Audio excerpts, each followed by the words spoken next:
Anne tried vainly to stop her knees from trembling, pushing on her legs with her hands. But her hands were shaking too. Was it because the reception area was too cold? Or was it because her rivals were too intimidating? Why on earth did I ever agree to come all the way to New York and do this interview? I don't have a chance of getting the job. The room was filled with 20-somethings. 9 other women and 2 men were vying for the same executive assistant position. Without exception, the other applicants were impeccably dressed in smart business attire and carrying leather attachés that stored their MacBooks, iPads, and iPhones. Somehow, each one looked beautiful and confident, as if stepping out of the pages of some style magazine. She attempted to smooth her skirt, hopelessly creased from the long cab ride across Manhattan.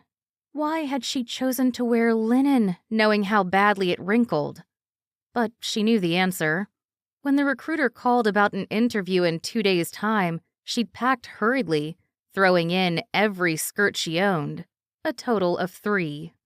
Only after arriving at the hotel in New York 2 hours before her appointment did she realize that only 1 skirt still fit her, and that one only barely.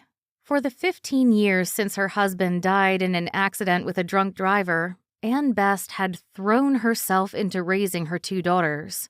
But once both daughters were out of the house and independent, she discovered she'd lost interest in ordinary activities. Activities like eating and shopping. So she had no alternative but to wear the linen skirt, which hung loosely on her hips and fell to an unflattering length just below her knees. She tried to look nonchalant while grabbing the yellow legal pad that was slipping from her lap. But when the pencil slipped from the pages of the pad and rolled across the floor, she cringed at the disdainful glances directed her way. Why didn't she have some sort of briefcase like the others? To one particularly haughty glare, she returned a scalding look, like she would give a misbehaving child in public. The girl gasped and quickly averted her eyes. At 2 o'clock on the dot, a pair of large carved wooden double doors swung open, and a secretary invited the first candidate to enter the inner sanctum. The beautiful blonde's 3-inch heels clicked on the marble as she strode confidently into the interview. From her manicured nails to her elegantly stylish coif and Vogue skirt suit, she looked flawless, and Anne hated her. Maybe she didn't exactly hate her, but she hated how old and frumpy she felt in comparison. They were all so young. Of course they looked beautiful and perfect and firm everywhere. She'd been like that 20 years ago. It was disheartening to realize her age, 45, probably made her old enough to have parented most of the other candidates. Anne pushed a stray hair behind her ear. She knew there were a few grays peeking through, but she'd never been bothered enough to start coloring the brown, unruly masses that fell just past her shoulders, when not confined to their usual barrette. She'd always thought her hair was one of her best features, but she felt outclassed as she compared her $10 supercut to the fashionable hairstyles that graced her challengers.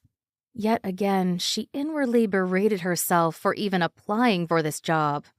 She had a home and a job in the small Texas town where she and Tom had settled after graduating from college. Granted, her job of 15 years at the small travel agency provided little challenge, but she'd been happy enough working part-time while raising 2 daughters. Though now Tom was gone, and both daughters had moved away from home permanently, there was little to hold her in Weatherford. Once her girls had left, she'd gone through the motions of life like a robot, not caring much about anything. Then recently, her old college roommate started bugging her to try something new, change jobs, make a move.